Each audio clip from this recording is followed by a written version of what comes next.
Chief Bemedal did not turn immediately when Mirabel entered the office. He remained by the window, one hand resting lightly on the back of a chair, his gaze directed toward the water beyond the glass. The lagoon reflected the morning light in slow shifting patterns, boats moving like small deliberate thoughts across its surface. Mirabel paused just inside the doorway, not hesitating, not announcing herself, simply allowing the moment to settle. Connell remained near the door, silent and unobtrusive.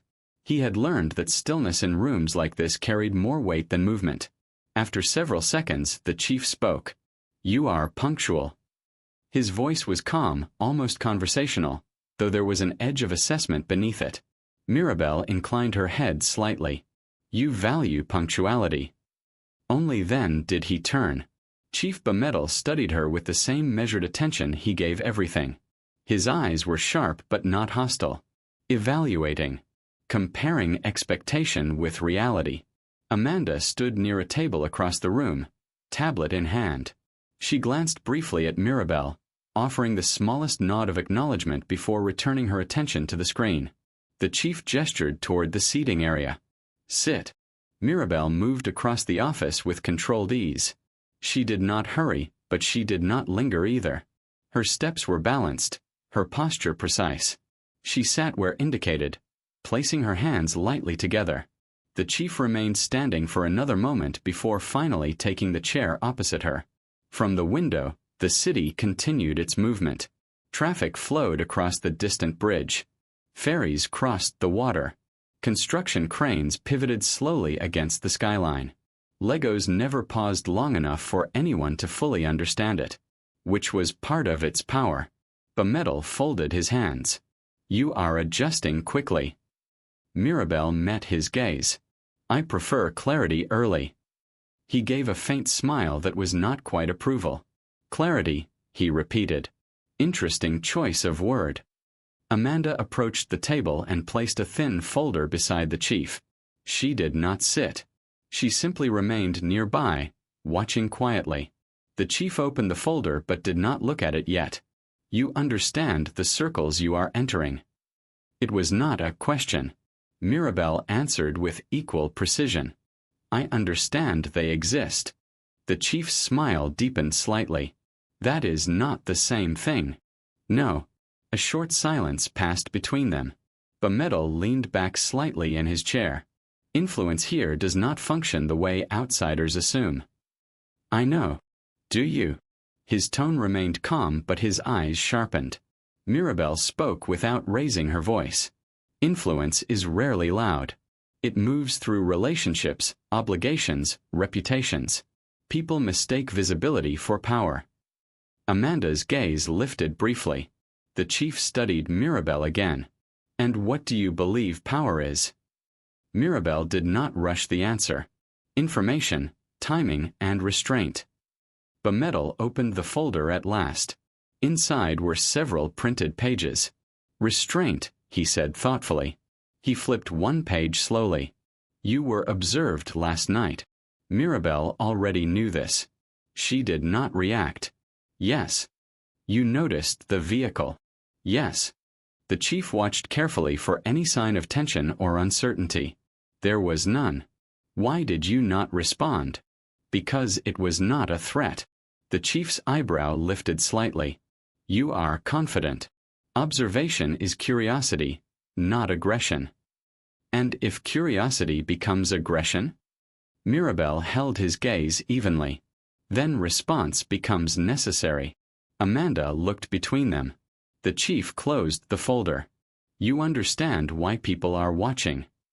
Mirabel answered simply. "Yes." "You are new." "Yes." "You appear connected to individuals who already hold influence." "Yes." "You move carefully." "Yes." Another pause. Then the chief said quietly, "Some will interpret that as strategy." Mirabel allowed a faint expression of acknowledgement. "Most behavior can be interpreted as strategy." The chief's eyes showed a brief flicker of amusement. Amanda finally spoke. "You are aware of the names involved." Mirabel glanced toward her. "Yes." Amanda crossed her arms lightly. and the expectations that follow them. Yes, expectations can be burdens. They can also be opportunities. The chief leaned forward slightly. You are comfortable being evaluated. Mirabel's answer came without hesitation. Evaluation produces information. And information produces power. Yes. The chief nodded slowly. Good. Outside the window, a helicopter moved across the skyline, its path slow and steady above the lagoon. Bemedal watched it for a moment. This city, he said quietly, has a long memory. Mirabel listened. People who rise too quickly attract attention. People who move too quietly attract suspicion. He turned his gaze back to her. You must choose your pace. I have. And what pace is that? Measured visibility. Amanda's expression shifted slightly. The chief repeated the phrase. Measured visibility. Mirabel nodded once. Yes. The chief leaned back again. That explains the events you attended. Yes. And the conversations you avoided. Yes. Amanda looked up from her tablet.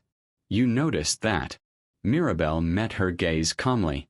Everyone notices something. Amanda held the look for a moment before returning to the screen. The chief tapped the folder lightly with one finger. The vehicle you noticed last night belongs to a group that prefers discretion. Mirabel already suspected as much. Yes. They will continue observing. Yes. You understand why. Yes. Then tell me. Mirabel answered calmly. They are assessing a variable. The chief gave a small approving nod. And what conclusion might they reach? That remains uncertain. Uncertainty makes people cautious. It should. Another quiet moment passed. Amanda spoke again. You are not intimidated. No. You are not eager to impress. No. Interesting. Mirabel remained still. The chief rose from his chair and walked slowly back toward the window. He looked down toward the street several floors below where traffic flowed in continuous movement. Victoria Island has always been a stage, he said quietly. Mirabel waited. Businesses. Politics. Alliances. Rivalries. He gestured slightly toward the city. Everyone here is performing something. Mirabel followed his gaze toward the skyline. Yes. And you? His voice carried across the room without raising volume. What role are you performing?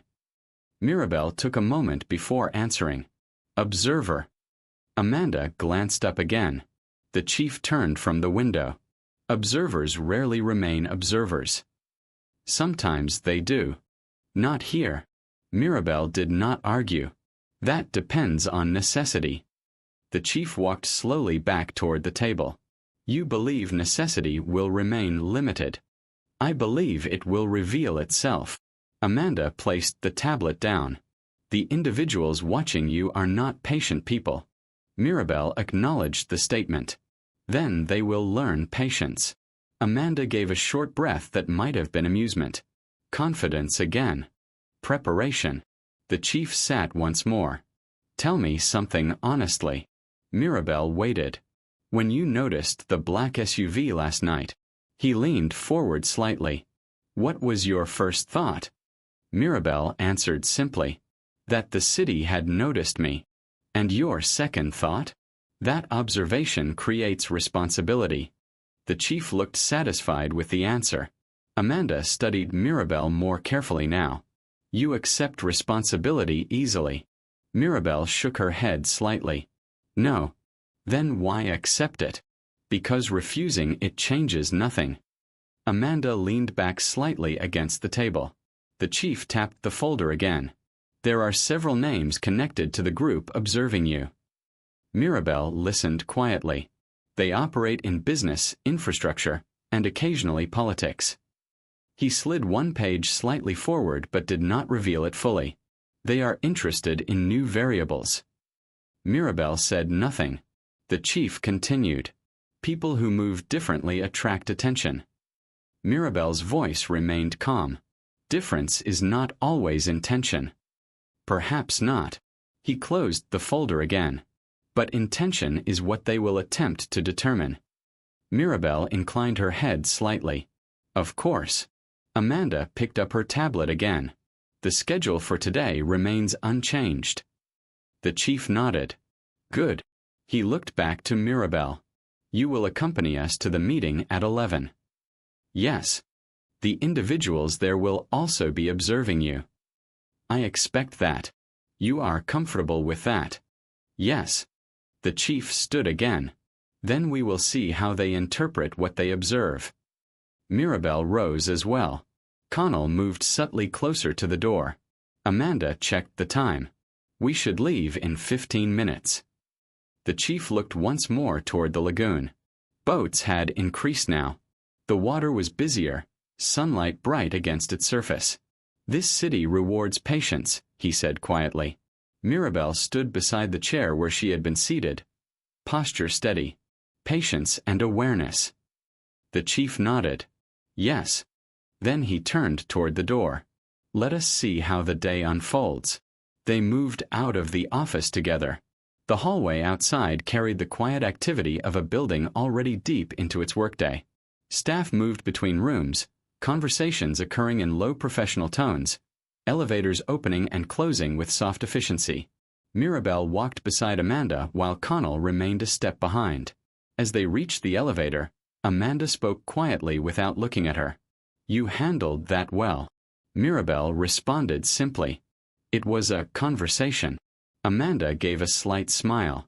Most people would call it an interrogation. Mirabel glanced at her. Most people react emotionally. The elevator doors opened. They stepped inside. Amanda pressed the button for the lobby. Emotion is common in this city. Yes. And sometimes useful. Yes. The elevator began descending smoothly. Amanda studied Mirabel again. You really are not concerned about the observers. Mirabel's voice remained steady. Concern would not change their behavior. No. But your behavior might. Yes. Amanda nodded slowly. That is what interests them. The elevator reached the lobby. Doors opened. Movement and voices greeted them again as they stepped out into the morning flow of people entering and leaving the building. Outside, vehicles waited along the curb. Connell moved ahead to prepare the car. Mirabel paused for a brief moment beneath the building's overhang. Across the street, traffic moved steadily. Pedestrians crossed between signals. A man standing near a parked sedan appeared to glance toward them briefly before looking away. Observation continued. Mirabel noticed it without reacting. Amanda followed her gaze but said nothing. Connell opened the rear door of the car. Ma. Mirabel stepped inside. Amanda joined her moments later. The vehicle pulled away from the curb, merging into the steady current of traffic heading deeper into Victoria Island. Behind them, the building receded into the landscape of glass and concrete. Ahead, the city continued unfolding. The car merged smoothly into the steady stream of vehicles moving along the avenue. Morning traffic in Victoria Island had settled into its predictable rhythm. Dense but controlled, purposeful without descending into chaos. Drivers understood the patterns even when they appeared irregular to outsiders. Mirabel sat near the window, her posture relaxed but attentive. She watched the city unfold through the tinted glass. Buildings rose in a mix of glass towers, aging offices, and renovated colonial structures that carried the quiet weight of older histories. Pedestrians moved with practiced navigation along sidewalks that were sometimes crowded, sometimes empty, depending on the shifting currents of the morning. Amanda sat across from her in the rear seat, tablet resting on her lap. Connell drove without unnecessary conversation. The chief had chosen to travel in another vehicle that would meet them at the destination. Separation of movement was not unusual in these circles. It reduced attention, reduced predictability. For several minutes, the only sound inside the car was the low hum of the engine and the distant rhythm of traffic. Amanda eventually spoke. You noticed the man outside the building. Mirabel did not look away from the window. Yes. Amanda tilted her head slightly. Most people would not. Most people are focused on destination. And you? I focus on movement. Amanda studied her for a moment. You catalog details. Mirabel turned slightly. Everyone does. Not consciously. Mirabel allowed a small pause. Conscious awareness improves accuracy. Amanda gave a quiet nod. Outside, a line of motorcyclists wove carefully between cars. Street vendors stood near intersections, holding trays of goods balanced with practiced stability. The city's economy functioned at many levels simultaneously. Formal and informal, structured and improvised. Amanda glanced down at her tablet. The meeting today involves 3 primary figures. Mirabel listened. 2 of them you may already know by reputation. Yes. Amanda looked up. The third is less predictable. Unpredictability often means independence. Or ambition. Mirabel accepted that possibility with a slight nod. The car slowed briefly as traffic compressed near a junction. Connell adjusted the vehicle's position with quiet efficiency. Amanda continued. The discussion will appear to focus on infrastructure investment. Mirabel understood the phrasing. Appear. Yes. And the actual purpose? Amanda watched her carefully. Assessment. Mirabel's expression remained neutral. Of whom? Amanda gave a small smile. That depends on how the meeting unfolds. The car began moving again. Mirabel's gaze returned to the window. Victoria Island moved past in layers. Banks, law offices, technology firms, restaurants preparing for the midday rush. Some buildings carried the quiet authority of institutions that had shaped the city for decades. Others reflected newer ambitions. Amanda spoke again. The observers from last night are not the only ones watching. Mirabel had already assumed this. Yes. Amanda leaned slightly forward. This city operates on networks. Every city does. Not like this one. Mirabel glanced toward her. Explain. Amanda tapped her tablet lightly. In some places, influence is vertical. Structured. Hierarchical. Mirabel nodded. And here? Horizontal. Amanda looked toward the traffic. Connections spread outward rather than upward. Distributed influence. Yes. Mirabel considered the idea, which makes it harder to predict and harder to control. The car turned onto a quieter road lined with tall palms and gated properties. Amanda continued. Chief Bamedal understands those networks well. Yes. He has spent years building relationships across them. Mirabel already recognized that truth. Yes. Amanda studied her again. You are entering those networks indirectly. Observation. Yes. Amanda gave another small nod. But eventually observation becomes participation. Mirabel finally said, depends on necessity. Amanda raised an eyebrow. You keep returning to that word. It is accurate. Amanda leaned back slightly. Necessity can be interpreted in many ways. Yes. And ambition often disguises itself as necessity. Mirabel met her gaze calmly. That depends on the individual. Amanda allowed a faint smile. You speak carefully. Words have consequences. Yes, they do. The car slowed again as they approached a guarded entrance. A wide gate stood between 2 concrete security structures. Cameras observed every vehicle approaching the checkpoint. Connell lowered the window slightly and spoke quietly with the guard. The exchange lasted only a few seconds. Recognition passed between them. The gate opened smoothly. Amanda glanced toward Mirabel.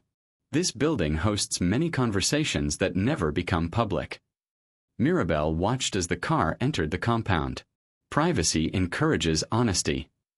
Sometimes. And sometimes secrecy encourages strategy. Mirabel acknowledged that. Yes. They drove along a short internal road lined with carefully maintained landscaping. The building ahead was modern but understated. Glass panels reflecting the bright sky, concrete lines precise and functional.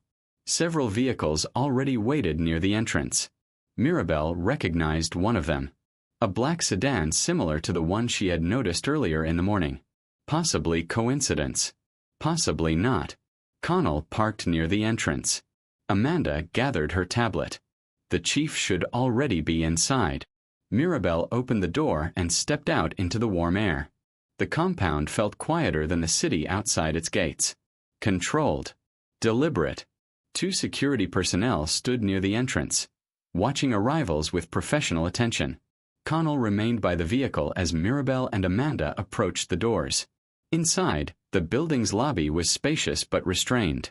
Polished floors reflected the soft lighting above. A receptionist greeted them with polite efficiency. "Good morning." Amanda returned the greeting.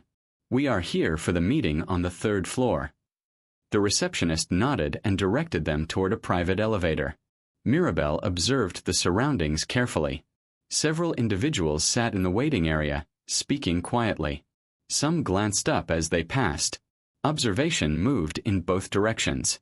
The elevator doors opened. They stepped inside.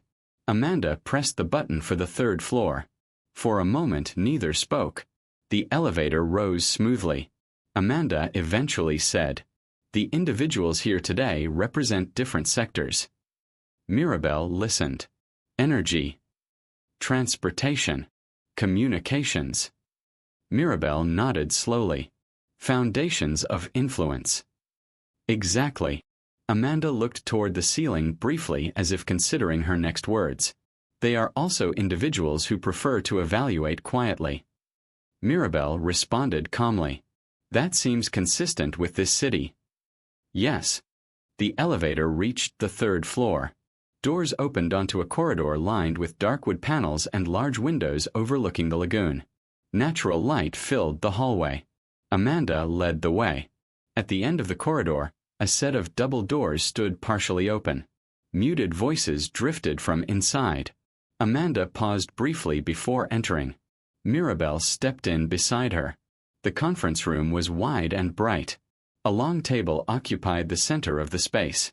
Chief Bametal stood near one side speaking with 2 men. Both turned slightly as Amanda and Mirabel approached. The chief gestured toward them. "Good. You are here." Mirabel inclined her head politely. The first man she noticed was older, perhaps in his late 60s. His posture carried the relaxed confidence of someone accustomed to authority. The second was younger but equally composed. Both studied Mirabel carefully. The chief made the introductions without unnecessary formality. "This is Mirabel." He gestured toward the older man. "Mr. Okoye." Mirabel greeted him with quiet respect. Okoye's gaze remained thoughtful. "And this," the chief continued, indicating the other man, "is Mr. Adeyemi." Adeyemi offered a polite handshake. "Welcome." Mirabel returned the greeting. They all took seats at the table. Amanda positioned herself slightly behind the chief, tablet ready. Okoye folded his hands on the table. "I understand you have recently arrived in our circles." Mirabel met his gaze. "Yes." Adeyemi leaned slightly back in his chair. "Chief Bametal speaks highly of your observational skills." Mirabel gave a small acknowledgement. "He is generous." The chief allowed a faint smile. Okoye studied her more closely. "Observation is useful." "Yes. But interpretation matters more." Mirabel agreed. "Correct." Okoye nodded slowly. "Tell me something." Mirabel waited. "When you look at this city, what do you see?" Mirabel took a moment before answering. "I see movement." Okoye tilted his head slightly. "Movement toward what?" "Opportunity." Adeyemi smiled faintly. "That is an optimistic interpretation." Mirabel responded calmly. "Opportunity includes risk." Okoye seemed satisfied with that answer. "Yes." He glanced briefly toward the window overlooking the lagoon. "This city has grown faster than many expected." Mirabel followed his gaze. "Yes. And growth always creates new power structures." Mirabel understood the implication. "Yes." Adeyemi leaned forward slightly. "And sometimes new participants." Mirabel met his eyes. Yes. Another quiet moment settled over the table. The chief spoke. Our conversation today will address several potential projects. Amanda brought up a document on her tablet. Transportation corridors, port access improvements, and digital infrastructure. Okoye nodded. These initiatives require cooperation across multiple sectors. Mirabel listened carefully. Adeyemi added, and cooperation requires trust. Mirabel remained composed. Yes. Okoye's gaze returned to her. Trust takes time. It should. Adeyemi smiled slightly again. You speak like someone accustomed to long timelines. Mirabel answered simply. Short timelines create fragile structures. Okoye seemed to appreciate the remark. Very true. Amanda began outlining the first project proposal. As she spoke, Mirabel observed the dynamics around the table. The chief listened carefully but allowed others to contribute. Okoye occasionally asked questions that revealed deep familiarity with the subject. Adeyemi watched everyone, measuring reactions rather than words. Mirabel recognized the pattern. This meeting was not only about infrastructure. It was about relationships, about alignment, about determining who understood the larger structure and who merely saw individual pieces. Amanda finished her summary. Okoye leaned back slightly. These proposals are promising. Adeyemi nodded. But execution is always the challenge. The chief looked toward Mirabel briefly. Execution requires clear understanding of networks. Mirabel knew the remark was deliberate. Yes. Okoye spoke again. Networks require patience. Mirabel replied quietly. And attention. Adeyemi's gaze sharpened slightly. You seem comfortable in environments that require both. Mirabel did not deny it. Yes. The conversation continued, moving through technical details and strategic considerations. But beneath every topic ran the same current. Evaluation, assessment, calculation. Mirabel participated only when necessary. When she did speak, her observations were concise, accurate, never excessive.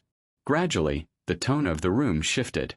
Not dramatically, but perceptibly. Okoye watched her with growing interest.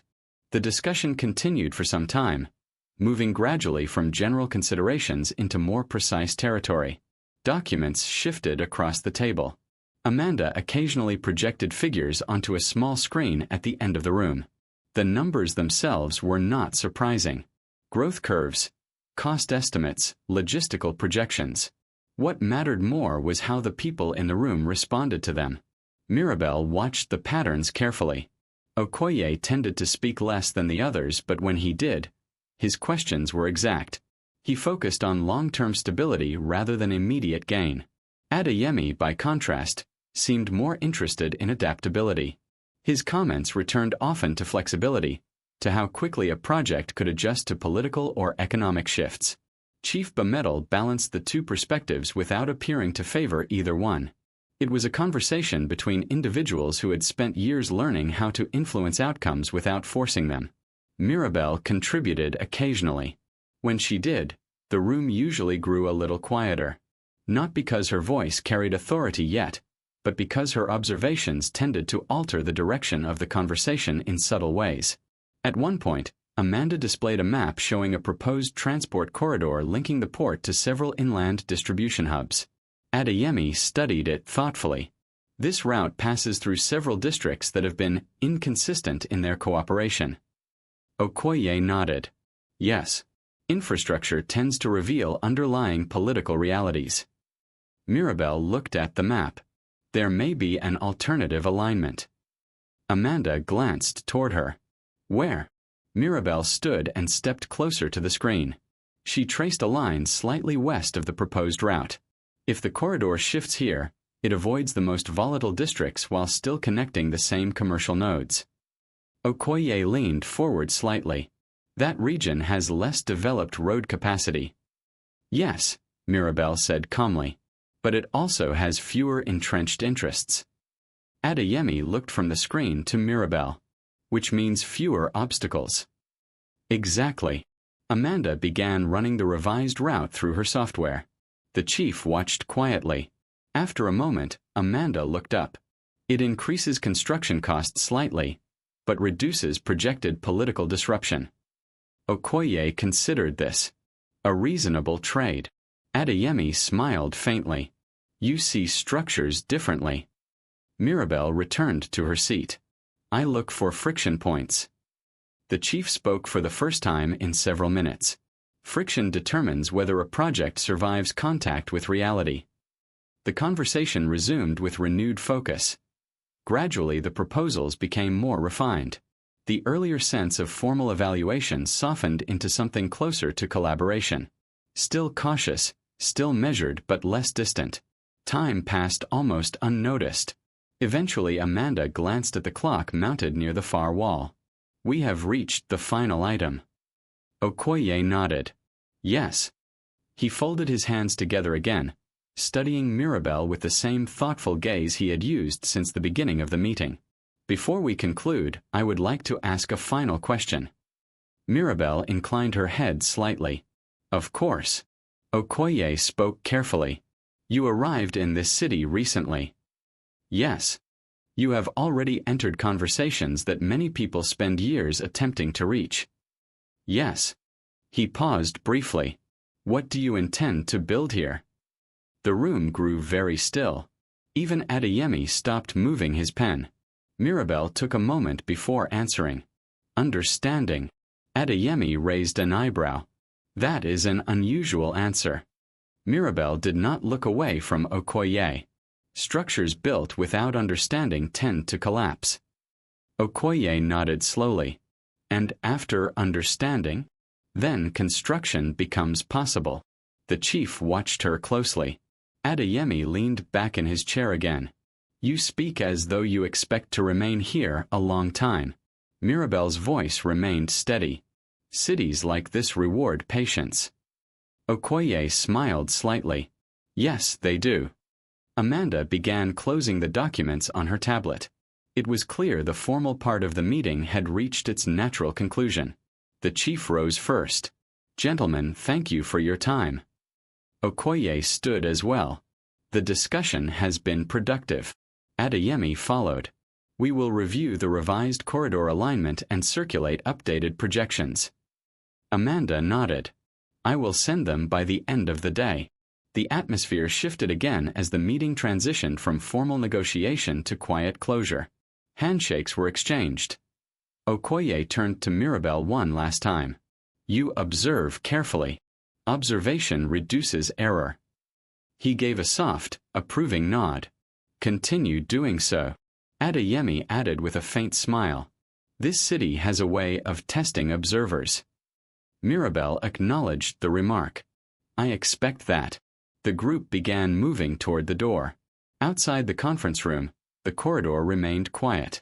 Sunlight from the large windows cast long reflections across the polished floor. Amanda walked beside Mirabel while the chief spoke briefly with Okoye near the elevator. You shifted the conversation today, Amanda said quietly. Mirabel looked ahead. The conversation was already moving. You redirected it. Only slightly. Amanda studied her. Sometimes slight redirection is the most effective kind. Mirabel allowed a small pause. People rarely resist their own conclusions. Amanda smiled faintly. That may be the most accurate thing I have heard today. The chief finished his conversation and joined them. Ready? Yes, Amanda said. The elevator arrived moments later. They stepped inside together. As the doors closed, the chief glanced toward Mirabel. You handled yourself well. Mirabel replied simply. It was a productive discussion. The elevator began descending. The chief nodded. Yes. For a few seconds they rode in silence. Then he added. You also answered Okoye's question carefully. Mirabel looked toward him. It was a careful question. Yes, it was. The elevator reached the lobby. The doors opened and they stepped back into the controlled calm of the building's ground floor. Outside, The afternoon sun had grown stronger. Traffic moved steadily along the road beyond the compound gates. Connell was already waiting by the car. He opened the door as they approached. "Ma." Mirabel entered the vehicle and Amanda followed. The chief chose the front passenger seat this time. Connell guided the car smoothly out of the compound. For several minutes they drove without speaking. The city moved around them with its usual complexity. Business districts blending into residential areas, construction cranes rising above unfinished towers, vendors and commuters sharing the same crowded spaces. Eventually the chief spoke. "Okoye will be thinking about today's conversation for some time." Amanda nodded. "He values careful analysis." "And Adeyemi?" The chief looked through the windshield. "He values opportunity." Mirabel listened quietly. The chief continued. "Both of them noticed you." Mirabel had expected that. "Yes." Amanda glanced toward her. "The observers from last night will hear about this meeting as well." Mirabel nodded slightly. "Information travels." "Yes," Amanda said. "Especially in this city." The car moved onto a bridge overlooking a wide stretch of water. The lagoon shimmered beneath the afternoon light. Small boats moved slowly across its surface, leaving long quiet trails behind them. Mirabel watched the water. Observation again. Always observation. After a while the chief spoke once more. "When you arrived here, you said you preferred clarity early." "Yes." "Do you feel you have gained some?" Mirabel considered the question. "A beginning of it." The chief seemed satisfied with that. "Good." The car left the bridge and entered another part of the island where taller buildings rose closer together. Amanda returned to reviewing documents on her tablet. Connell navigated traffic with steady focus. For a while the city filled the silence again. Eventually they approached Mirabel's apartment building. Connell pulled to the curb. "We are here." Mirabel stepped out of the car. Amanda remained seated but lowered the window slightly. "I will send the revised files later today." Mirabel nodded. "Thank you." The chief looked back at her from the front seat. "This city is always watching." Mirabel replied calmly. "So am I." The chief gave a small approving nod. Then Connell pulled the car away from the curb and merged back into traffic. Mirabel stood for a moment outside the building. The afternoon had begun its gradual transition toward evening. The air carried the distant sound of the city's continuous movement. She entered the lobby and rode the elevator up to her apartment. Inside, the quiet space felt different after the long day. She set her bag down on the table and walked toward the window overlooking the water. The skyline stretched across the horizon. Glass towers catching the last light, boats drifting slowly through the lagoon, bridges carrying endless streams of vehicles between districts. Legos moved constantly. Always changing. Always evaluating. Mirabel poured herself another cup of tea and sat near the window. For several minutes she simply watched. The city had noticed her. That much was now clear. But notice was only the first stage. Understanding would take time. Networks would reveal themselves gradually. Relationships would form, shift, strengthen, or dissolve. She opened the small notebook she had used earlier that morning. On a new page she wrote slowly. Assessment. Initial introductions successful. Primary actors cautious but receptive. Observation continues across multiple networks. She paused briefly. Then she added another line. Next phase. Patience. Mirabel closed the notebook and placed it on the table beside her tea. Outside, the sun lowered toward the horizon, turning the water gold and the glass towers amber. The city continued its endless motion beneath the fading light. And somewhere within that motion, quiet calculations were already being made by people who had begun to understand that the new observer in their midst was not simply passing through. She was staying. And the long work of understanding the city had only just begun.